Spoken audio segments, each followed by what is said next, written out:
विधानस्य धर्मिकस्य तदा खग ऊर्ध्वचिद्रेण गच्छन्ति प्राणास्तस्य सुखेन हि।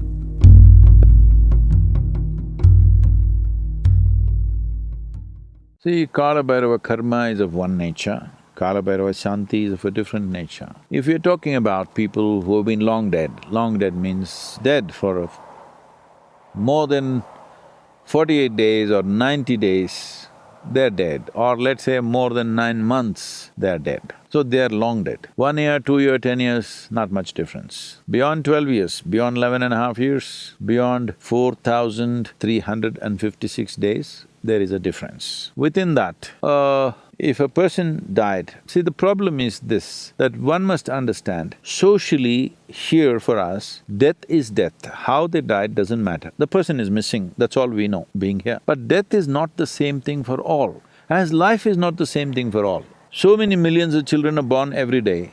Do all of them play out the life the same way? Similarly, so many million people die every day, or hundreds of thousands of people die every day, and life does not play out death does not play out the same way, because death is just another dimension of life.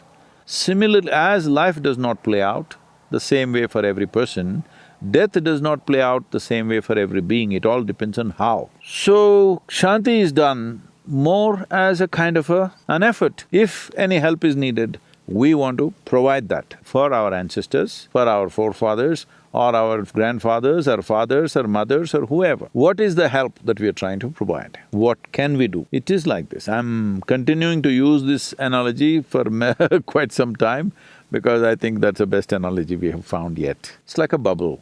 See, in my personal experience, when you leave the body, depending upon what level of evolution you are in, how thin or thick your casing is, accordingly things happen.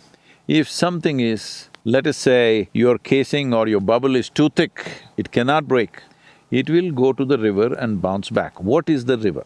River is a stream of energy, a kind of energy which is neither life nor death, but a completely different kind of energy, which, for lack of words, we can say a kind of energy which saves you, dissolves you, so it is called as Vaitarni in Indian tradition. Vaitarni means it is a savior, one who is good at saving you. So what is the saving? It is not a physical river, it's a metaphorical expression, but there is a stream of energy. When disembodiment happens, naturally every being moves towards this river. Some will bounce back, some will soak in it, some will easily cross it, some just dissolve right there. So if somebody crossed the river or somebody bounced back, these two people you can help. If they have bounced back or if they've still not crossed the river, let's not say bounce back, they've still not crossed the river, now you do Kalabhairava karma. Now they might have, you don't know for sure, they might have crossed the river, but still because of the thickness of their shell and their own attitudes, they may be going through this in an unpleasant manner. You want to bring some pleasantness, you want to bring some Shanti to them. So you want to shave off one layer of their nonsense, whatever, maybe some unpleasantness will go away and pleasantness will happen.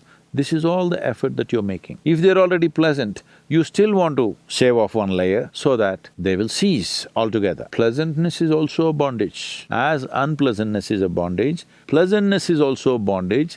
Unfortunately, with pleasantness, people take more time to realize that it's a bondage.